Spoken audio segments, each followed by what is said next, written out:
ఇక్కడ మహాభాగవతాన్ని కల్పవృక్షముతో పోల్చి చూపిస్తున్నాడు పోతన మహాకవి. లలిత స్కంధము, లలితమైనటువంటి స్కంధములు అంటే విభాగాలు. ఇది భాగవత పరంగా, వృక్షపరంగా లలితమైన స్కంధములు కలది అని విశేషణాలు ఉభయాన్వయంగా అటు కల్పవృక్షానికి ఇటు మహాభాగవతానికి అనుకూలంగా పొందుపరచటం జరిగింది. లలిత స్కంధము, లలితమైన మనోహరమైన స్కంధములతో కృష్ణమూలము, దృఢమైన మూలము వృక్షపరంగా, శ్రీ మహాకృష్ణుడే మూలము ఇందులో భాగవత పరంగా. శుకాలాపాభిరామంబు, శుక పికాది పక్షుల కలకలారావములతో మధుర మనోహరంగా ఉన్నదిట వృక్షము. అయితే శుక మహర్షి యొక్క ఆలాపము చేత, ఆయన చెప్పటం చేత ఇది మధురాయమానము అంటున్నాడు మహాభాగవత పరంగా. మంజులతా శోభితము, మంజులత్వము చేత శోభించేది మహాభాగవతము. మంజులతా శోభితము, మనోహరమైనటువంటి తీవల చేత అల్లుకొన్నది కల్పవృక్షము. సువర్ణ సుమనస్సుజ్ఞేయము, సువర్ణములు మంచి అక్షరములు కలది మహాభాగవతము. సుమనస్సులు అంటే దేవతలు, దేవతలకు కూడా తెలుసుకోదగినదిగా ఉన్నది మహాభాగవతము.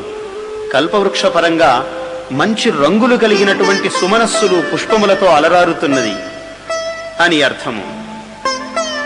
సుందరోజ్వల వృత్తంబు, సుందరమైన ఉజ్వలమైన వృత్తాంతము కలది మహాభాగవతము. సుందర ఉజ్వలమైన వృత్తము చుట్టుకొలత కలిగినటువంటిది ఆ కల్పవృక్షము. మహాఫలంబు, మోక్షమే ముక్తియే మహాఫలంగా కలది ఈ మహాభాగవతము. అయితే మహాఫలములతో శోభిల్లుతున్నది కల్పవృక్షము. విమల వ్యాసాలవాలంబునై, విమలమైన పవిత్రమైన వ్యాసమైన విస్తారమైనటువంటి ఆలవాలము కలిగినటువంటిది ఆ కల్పవృక్షము.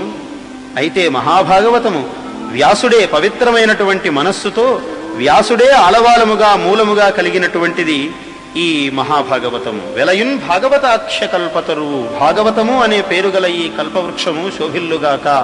ఉర్విన్ సద్విజశ్రేయమై అన్నాడు. ద్విజములు అంటే పక్షులు, కల్పవృక్షము పక్షులకు సమాశ్రయముగా ఉన్నది అన్నాడు.